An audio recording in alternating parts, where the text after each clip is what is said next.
I really feel this. If he wasn't a quarterback, he might be an offensive lineman, right? That would be his next position. Man, he's thicker than a frozen Snicker. No question.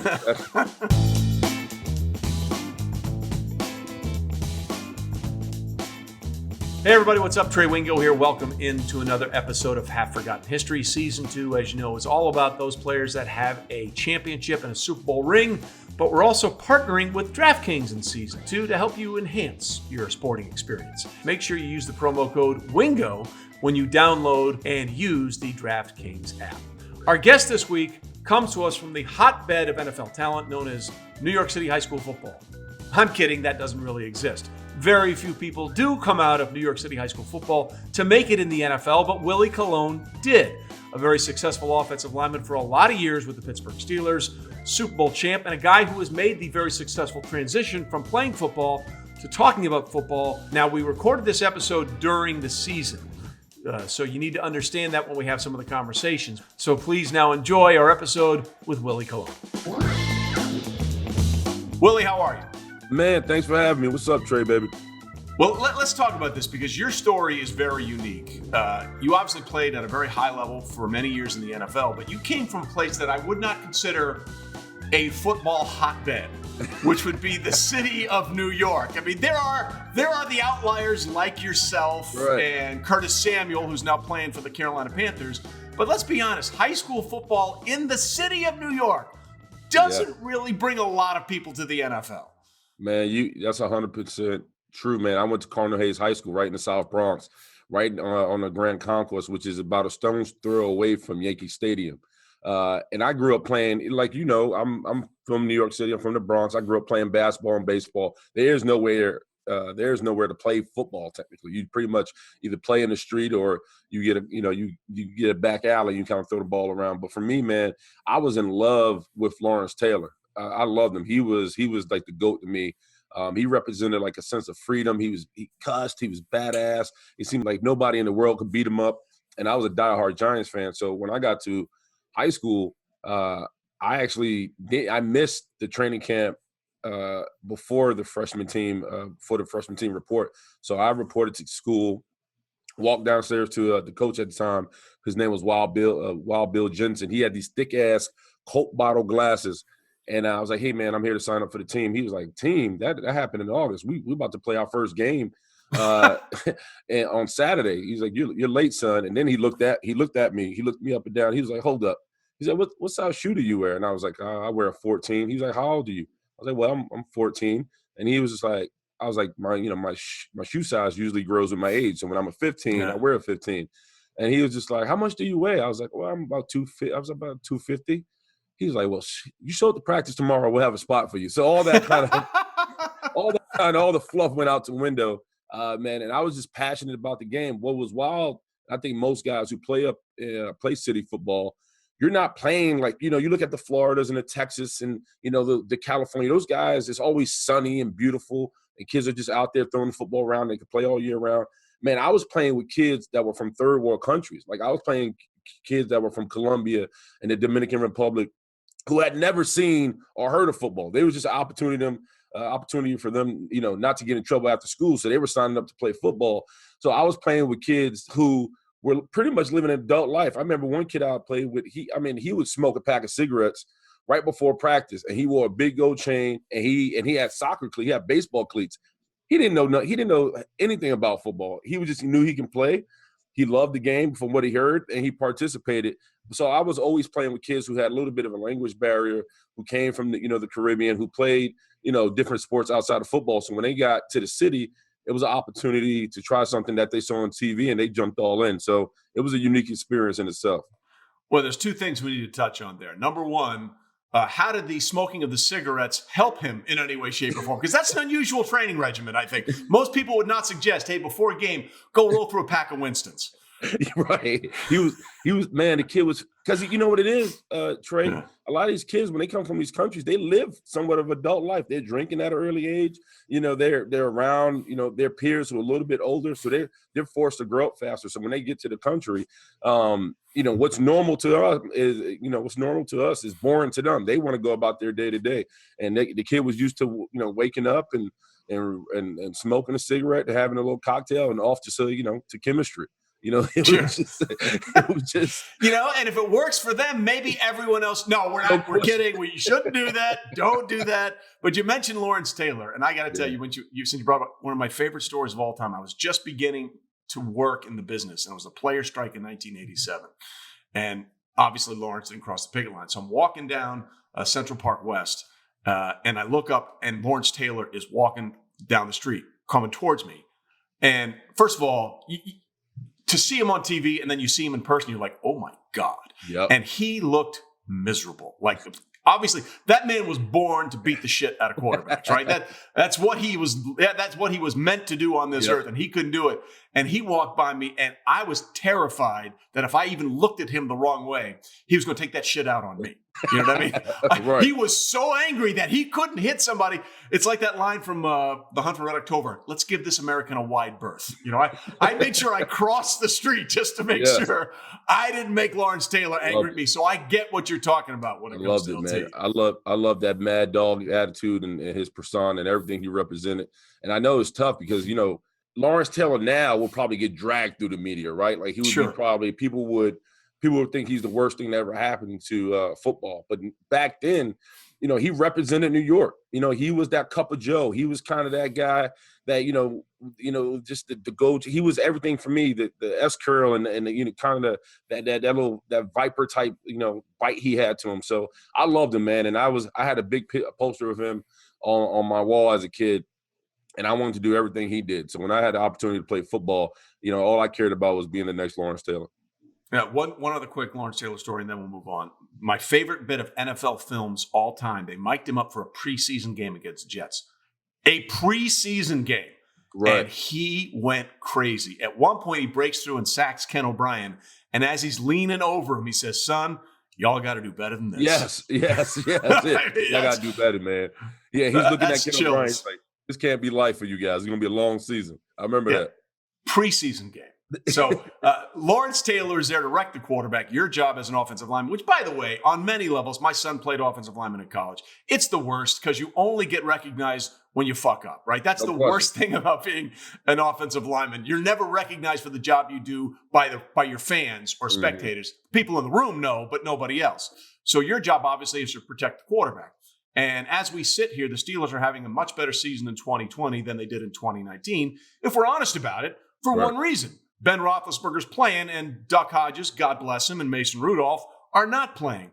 It shows how important the quarterback position is in the NFL. Well, listen, man, I tell everybody, the thing about Ben, man, which I'm happy about, you can tell that he's in just a better headspace. He doesn't seem like a guy, who is dealing with anything other than playing football. And there was so much coming out of the locker room with him dealing with Antonio Brown and Le'Veon Bell and him kind of being the old guy now, trying to have to adjust with the new, this new wave of Steelers players, this new generation. So now all that's to the side. And now you see him playing football. He's relatively healthy. And now he's coming into a position where, now he can just sit back and he can operate and control. There's so much about, there's so much of him really operating and coordinating and getting things together on the field, calling the plays as they go, kind of improv, and him just looking like a field general out there. I love it, man. And I'm just happy that, nobody knows when he's going to decide to hang it up, but at least you're getting to see Ben Roethlisberger kind of be complete. And I think he's complete right now. And that's, as a friend and as somebody who I call a brother, that's all you want for a guy like that. All right, so what's the best Ben Roethlisberger story you could tell and still be his friend and his brother that we don't know about, that we need to know about? You trying to get me in trouble, man. I'm trying to get you to toe the line. Yeah. Not cross over it, but toe the line.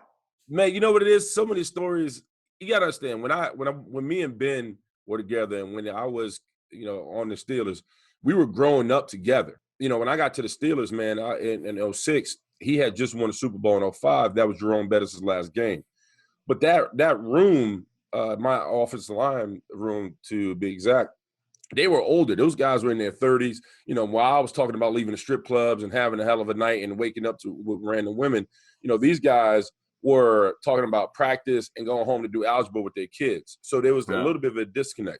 Ben was kind of more on my side because he was still young. And so he grew up with my generation of the offensive line when it was just me and Matt Starks and Chris Kimoatu and Justin Hardwick. We were kind of all in the same age range. So we kind of grew up really figuring life out together, and we got into a lot of wild shit. But overall, as far as like a Ben story, man, I think it's what everybody has already seen. The kid is just tough as hard, rusted boat nails. He's nothing he wouldn't do to win on Sunday. And he's one of those guys, man, where, without kind of blowing him, you really look at him and when you see him put on the cape, you're like, now I get why he gets paid $100 million. Like you get it. And so I have a lot of stories, but I don't think I could tell the ones, he's a married man of 3. So I think Ashley, his wife, would be like, all right, Willie, you fucking up the money. You better keep your mouth shut. Yeah, you won't be at the next family reunion if we go too far with this. But here's the question. If he wasn't, I really feel this. If he wasn't a quarterback, he might be an offensive lineman, right? That would be his next position. Man, he's thicker than a frozen Snicker. No question. No question. And the guy loves his sweets. He loves his vanilla ice cream. He loves his beers. He's just a down-home guy. Like I tell everybody, one of the biggest things that I think the world gets robbed of when it comes to Big Ben, if you sit him down and you put him in a room where he doesn't feel like he has to be guarded or watch who's around him, he's the best guy to talk to. Honestly, he's that type of guy you want to sit down and have a beer with and laugh with. A lot of times when because of the outside world and some of the things he has been involved in, everything that has gone on in his career, I think people have put him in a bubble, and I think he is guarded. But I think watching him play, watching how he reacts to certain things, and to see him out there, you can tell he's more centered than I think I've ever seen him be. And I think that's that's what I'm happy about. And Ben is one of those guys. He's hella competitive. My time with him when I was in Pittsburgh, we competed at everything, whether it was horse to pool basketball. We would play basketball in the pool, man, and he was a dirty son of a bitch. He would step on your toes underwater. What he would do, he would step on your toes underwater and dunk on you. That was his move. And so me and the offensive line, and we had so many fucking brutal games at pool basketball. I think I got more bruises at pool basketball than going against the Cleveland Browns with him. So he's just that type of dude, man. And it's wild because I think when you see where the game is now, that's the one thing I do miss. I wonder if the guys are as competitive as we were as a Steeler team, because we competed at everything. Yeah, well, but that's why he would be an offensive lineman, because if you ain't cheating, you ain't trying. And, right. It ain't holding if it ain't called, right? We all know that. You got a man 290 pounds trying to run through your face. What, we supposed to just stand there and just hug him? We got to hold on to something. So that's why you have that power with the rep before every game. What is holding and what isn't holding? I need to know now because I'm going to do some of it. All right, seems like a good time to take a break, fill your glass, and when we come back, we'll talk about a couple of things that we need to discuss, including why Mike Tomlin doesn't get the respect he deserves and what it's like to win and lose the biggest game of all time. Stay with us. Here on Half Forgotten History, we love talking to the legends in the game about the stories behind some of their most rewarding moments, sometimes in the biggest game possible. And when you're off the field, well, you want to be rewarded as well. So if you're looking for a credit card that fits your lifestyle, look no further. U.S. Bank has credit cards that make every day rewarding, no matter what you're into. For example, you feeling hungry? Well, check out the U.S. Bank Altitude Go Visa Signature Card. Earn 4 times points on takeout, food delivery, and dining, and get 2 times points at gas stations, grocery stores, and on streaming. That'll keep your wallet and your mouth full. Big spender? Well, the U.S. Bank Visa Platinum Card has a low intro APR for large purchases or balance transfers. And you call the shots with the U.S. Bank Cash Plus Visa Signature Card. Choose 2 categories each quarter. Earn 5% back on your first $2,000 of eligible purchases from those categories. So don't just get a credit card, get the right card to make every day more rewarding. Cashback, merchandise, travel rewards, and low intro APRs are waiting. Learn more at usbank.com/credit card. The creditor and issuer of these cards is U.S. Bank National Association, pursuant to a license from Visa USA Incorporated, and the cards are available to U.S. residents only. Some restrictions may apply. Member FDIC. Hey everybody, it is that time of year again. Conference tournaments are tipping off. Bubble teams are making that final push for a bid, while the top seeds are preparing for what they hope is going to be a long run through March and early April. And DraftKings Sportsbook, America's top-rated sportsbook app, is putting new customers in the center of the action. Bet $4 on an underdog, win $256 if they win. It literally is that simple. And we all know picking a few upsets is the most fun of March Madness. So bet just $4 on select college basketball games, and if that underdog wins, you collect $256. The bank is most definitely open. Download the top-rated DraftKings Sportsbook app now and use promo code WINGO when you sign up to turn $4 into $256 if the underdog of your choosing pulls off the upset. Remember, that's promo code WINGO to turn $4 into $256 for a limited time only at DraftKings Sportsbook. Must be 21 or older, New Jersey, Indiana, or Pennsylvania only, and new customers only. Some restrictions do apply. See DraftKings.com/sportsbook for details. And if you have a gambling problem, call 1-800-GAMBLER or Indiana 1-800-9-WITH-IT. Microsoft Teams is helping Priority Bicycles reinvent the way they work. When the pandemic hit, the bike shop had to close their New York City showroom. Now, they found a way to reopen by doing virtual visits on Teams. And now the team can meet with 2 or 3 times the number of customers they could before, and people from all over the world can visit their showroom. Learn more about their story and others at Microsoft.com/Teams.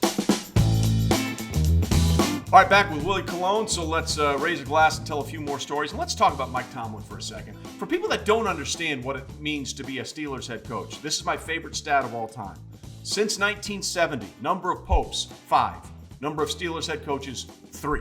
Wow. So when they pick you as a Steelers coach, they stick with you more than any other organization. Since then, it's been Chuck Noll, Bill Cowher, and now Mike Tomlin. I think people are finally realizing the coach he is.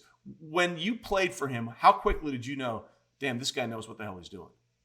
Man, I don't think it was that for me. It was just more how he operated with guys on an individual basis. You know what I mean? Like, it's easy for a coach to sit in a position to be like, all right, I'm the law. This is what we're going to do. This is how we operate. And so you kind of follow that road.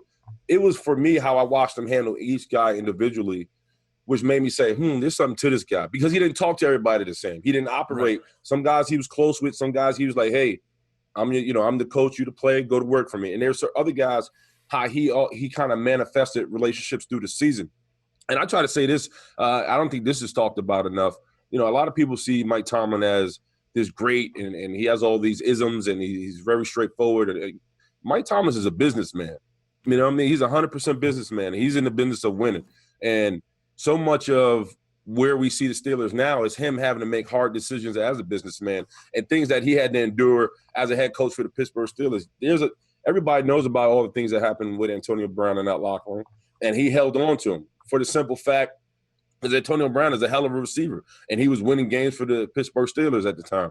And so he's had to been able to navigate all those personalities, some guys who he felt like didn't deserve his time, but because they were good ball players for the Pittsburgh Steelers, he had to deal with. And there was other guys who he pretty much had to, perk up and get ready to get them ready to go every Sunday. So I've just watched him be able to manage and really ignite certain guys individually. And I think for me, our relationship was always close, but always very direct. I think he was a guy, I was a guy who was on IR back-to-back times during my time with the Pittsburgh Steelers. He knew, like, listen, if I let Willie stay at home while he's on IR, chances are he's going to be on the South Side tearing shit up. Like, let me take this young fella, because I took football hard. It was everything I had, everything I believed in. So for me, being stuck at my house on the weekend while the boys were on the road, probably wouldn't have been good for me and my rehab process. So he allowed me to travel with the team. A lot of coaches don't do that. So it kind of kept me in tune with the team and everything that had going on. And it worked. And I feel like I'll be forever in debt because of that, because I needed that for my psyche. But he was one of those guys. He's one of those coaches that kind of knew what each guy kind of needed along the way. And a lot of coaches aren't that in tune, nor do they care to be, right? Their job is to win football games and get it done. And hopefully everybody falls in line. He wasn't, man. And I think he's just a great manager of men. He's not afraid to make hard decisions. He's not afraid to have hard conversations. And he's not afraid to call your ass out. There's so many times I've sat in meeting rooms on a Wednesday when it's installation. He'll turn on the big screen, and we're all sitting back thinking, we had a great game. We beat, Baltimore or whatever. And we think we're about to have a fluff parade. And he'll chew each one of the guys. He'll start going after guys about the pros and cons and how we can get better. And then he's smart. And I remember my time when we were going against the Patriots, he would always say, like, listen, the difference between the the difference between the Pittsburgh Steelers and the Patriots are just as tough, just as strong.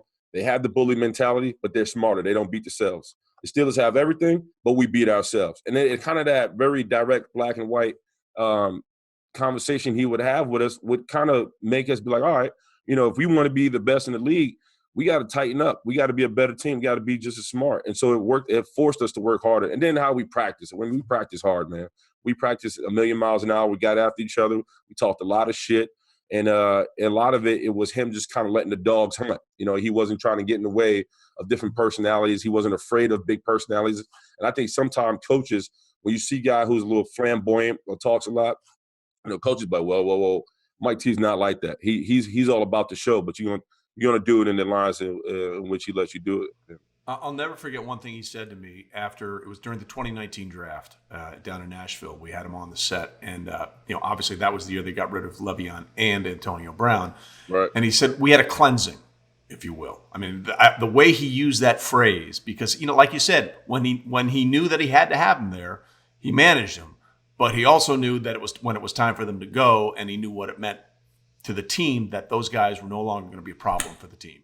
Yeah. And that's tough for any ball player, because I think, see, for me, I was there when Antonio Brown walked into that locker room, and he was a sweet kid, big old smile. I think he had a son at the time, and you could tell a guy who was really, really hungry. He wanted to play football. He worked his tail off, and then you just saw kind of a progression happen, and you really didn't know where it was going. You were just happy that he was making a lot of plays on the field. He was a guy that you loved seeing in the locker room, and then once I left in 2013. Then I started reading the headlines, and I was kind of in touch with a lot of guys that were still in that locker room. And some of the stuff that was coming back, you were just like, man, where did the switch happen, right? Because that wasn't a guy who I loved being around. And so now that you see him on the Bucs, man, I hope he can go back to being that kid that stepped off the bus and walked into Pittsburgh where everybody loved him. But Mike Tomlin, to go back to Mike Tomlin, man, I wish more people can sit in a Saturday night meeting before the game and listen to Mike Tomlin talk. It is goddamn Emmy, like Oscar. It is poetry, right? It'll snatch your goddamn soul, Trey. I had when they came to the visit. I think they played the Giants last year, and I was able to. My brother was with me, and my brother knows Mike Tomlin. Mike Tomlin knows my brother, and so I went to go visit Ben and the boys, and we're all sitting down. I'm talking to the doctors and teammates. We're all kind of catching up. And Mike T's like, hey, man, we're about to go meet before the final meeting, team meeting before we all go to bed. And I'm like, yeah. He's like, you want to come? I was like, yeah, whatever. So we all walk into this big room. I walk in the room. I'm catching up with all the guys. I'm hugging, and we're all laughing. There's one big chuckle fest. And Mike Tomlin walks in. Mind you, everybody's already seated, but everybody's kind of talking. The room's loud. Mike Tomlin walks in. And he's walking right down the middle of the room, and the place goes shh, like it just like quiet as a church mouse. And I'm sitting there, and my brother at the time, he's never been in a position like that. He kind of tightens up, and Mike Tomlin starts to address the room and talks about what it means to be a Steeler and the legacy. And he's constantly reminding these guys what it means to put on the black and gold. And you can see every fucking guy like locked in, like almost if it was like they're being hypnotized. And he goes on to call, he obviously shouted me out in the meeting, and he talked about my time and my role on the team and different guys like that. And it was a situation where I looked over at my brother. He was like, this is the most – I'm ready to go through a brick wall, and I know I'm not getting paid. Like, he just has that type of control. And Mike T, man, when you talk about his ability to connect with a guy, it's simply him just taking off his glasses and looking you right in the eyeballs. Yeah. And when he talks, you listen. Well, listen, one of those stories that I had from him, I was doing post-game for Super Bowl XLIII in Tampa. You guys won over the Cardinals, and I'd done a bunch of interviews, and he had done a bunch of interviews. And I was in the locker room after the game, and I said, Mike, can I get a – he said, I'm done. I said, I'm done. My time is – I'm off the clock, man. You can do whatever you ain't talking to me. I am off the clock. I'm like, okay, got it. My bad. Not going to bother you anymore. I'll go talk to some of the players. So I've seen the elation of what it means to win a Super Bowl, and you also know what it feels like to lose, because a couple years later, Super Bowl 45, you guys fall to the Packers 31-25. Can you put into words how different it feels to win a Super Bowl and how shitty it feels to lose one? It's the worst, man. You got to understand, living in Pittsburgh, it's already a gray-ass city. It's gray. Every Friday, you have the whole city putting on Steeler jerseys, from the cafeteria lady to the dude working at T-Mobile to the guy serving you pancakes in the morning. Everybody has Steeler jerseys.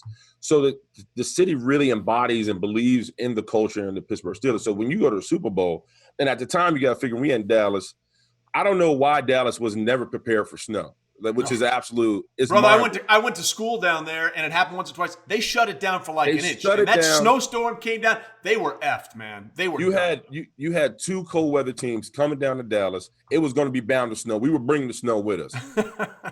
And what kills me is they, instead of putting salt down, they were putting sand. Yeah. Right. So we ended up practicing at TCU, and I remember getting on the bus. And they would kind of have like this little camera thing where they kind of show you the news. And we were watching on the news cars that were doing 360s going down the highway. And I'm just like, I don't want to die because Dallas is not prepared for snow.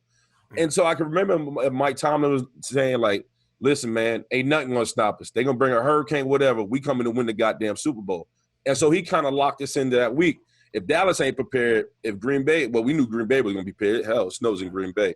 Whatever the situation is, we're going to be prepared for that game. And we were prepared for that game, and I really felt. But alongside of that, we did have 3 turnovers that game and still had an opportunity to win the damn game at the end, which is mind-blowing in itself. You give it 3 turnovers, usually the game's a wrap. We still had a shot. Yeah, we had a shot to win. But going home, man, I remember walking off that field, the confetti, Hines is crying. Was sitting in the locker room. It's very somber. It's very quiet. And there's a part of you that's like, listen, we made it to the Super Bowl. Let's just be happy, right? And then there's another part of you that you have to walk back fly back to that city where mom and the waiter and the guy at T-Mobile and the little baby with the jerseys, they're just heartbroken. They're crushed. And you have to go through a whole offseason in this gray-ass city knowing that you just lost the Super Bowl. They were used to, the confetti parades where we were bringing home the Lombardi. And it's a very morbid feeling, man. And on top of that, you don't know if you're going back. You can think you're going back. You can have the same guys ready to go to battle with you the next year, but there's no guarantee that you're going to go back. So for us, it was hard, man, and it was tough to deal with. Just because we in our head we were going to win the Super Bowl and we were going back to Pittsburgh and we was about to light up the offseason and have a funky good time. But that wasn't the case. So it's tough to swallow the disappointment. And then once you get back and watch the tape, you're like, oh, that's why we lost that game. Do you ever get over it? I mean, you have a ring, so that helps. But do you ever get over not getting another one? No, because the NFL Network doesn't let you. They show it. Bastards. They show the one you won, and then they show the one you lost. So you're like, well, shit, I was happy 2 weeks ago till you put this shit on. Yeah. Listen. You're doing really well, obviously. Continued success in your broadcasting career over there at Barstool. And the whole point of this was to just chop it up and talk some fucking football. And I know. I appreciate it. I know you wanted some Big Ben stories, man. I apologize. I couldn't. The ones I have are X-rated, man. Well, we'll keep those in the vault. Those in the vault. And sometime maybe when we're alone, we'll have a cocktail. We'll do that situation. I'll light you up. I promise. Thanks for having me, brother. Willie, appreciate it, brother. Be well, be strong. All right. Bless. So once again, our thanks to Willie Colon for joining us. And don't forget, whenever you want to enhance your sporting experience, use the DraftKings app. And when you do, use it or download it, make sure you use the promo code WINGO. And we're making a really interesting transition. We went from a big guy episode to another big guy episode. But a guy who started out as a quarterback and somehow ended up as a first-round pick as an offensive lineman. Talk about de-evolving through your playing career, but it's worked for him because he's made a crap ton of money and he's got a Super Bowl ring to show for it as well. I'm talking about the very loquacious and interesting current Eagles offensive tackle, Lane Johnson. That's next week on Half Forgotten History.